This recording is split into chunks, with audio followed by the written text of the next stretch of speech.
ఈ పర్టికులర్ బిల్లులో జగన్మోహన్ రెడ్డి దోచిన కేసులకి, నేను చేసిన అభియోగాలకి, నా మీద ఉన్న కేసులకి ఏదన్నా సంబంధం ఉంటే అది మెన్షన్ చేయాలి అని బిల్ రూల్స్లో ఉండదు.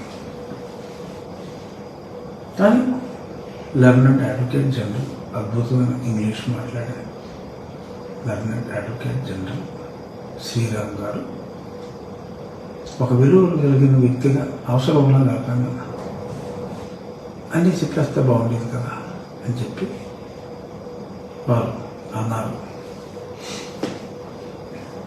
సరే, నేను రూల్స్ ఫాలో. ఇక ఇంకో పాయింట్, ఎక్కడో ఒక ట్రైబ్యునల్లో కంటెంప్ట్ ప్రొసీడింగ్స్ ఉన్నాయన్నారు. దానికి ఆల్రెడీ కౌంటర్ ఫైల్ చేశాం.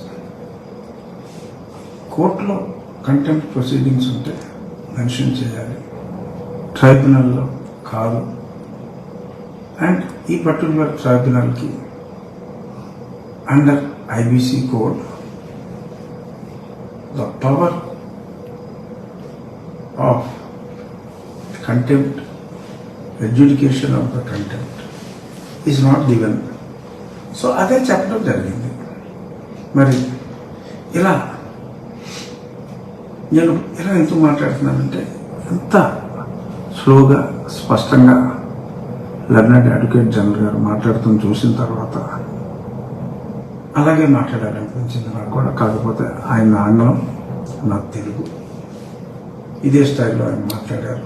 ఎందుకంటే స్పష్టంగా అర్థమవుతుంది కనుక నేను కూడా ఆ కోర్ట్ ప్రొసీడింగ్స్ని అంతే స్పష్టంగా, ఎందుకంటే నేను కూడా పబ్లిక్ లైఫ్లో ఉన్నాను కాబట్టి వాళ్ళు చేసిన ఎలిగేషన్స్ ఏదైతే ఉన్నాయో, ఒక పబ్లిక్ రిప్రజెంటేటివ్గా, పబ్లిక్ స్పిరిటెడ్ పర్సన్గా నేను కూడా ఆన్సరబుల్ కాబట్టి నేను చెప్తున్నాను.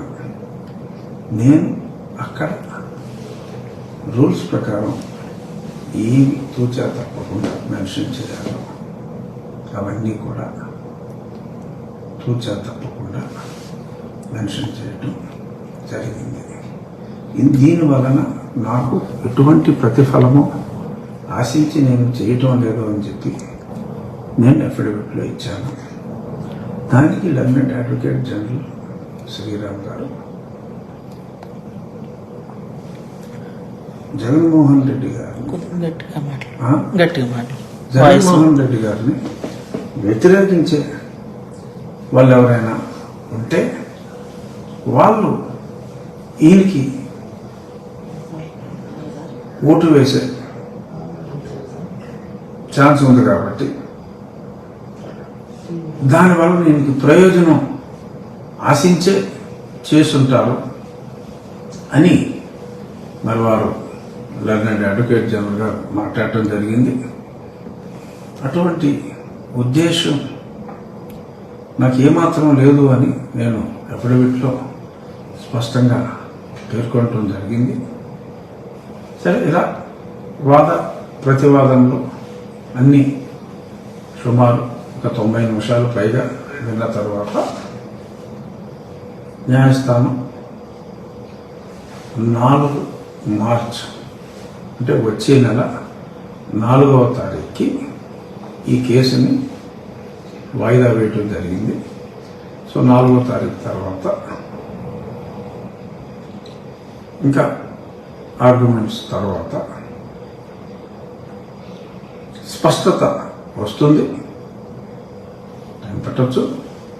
బట్ రేపు సాక్షిలో ఏం రాస్తాడో నాకు తెలియదు. కానీ జరిగింది జరిగినట్టుగా చెప్పటం ఒక పబ్లిక్ రిప్రజెంటేటివ్గా నా బాధ్యత కనుక వారు మాట్లాడింది నాకు వ్యతిరేకంగా, వ్యక్తిగతంగా నాకు వ్యతిరేకంగా మాట్లాడినప్పటికీ కూడా ఎస్,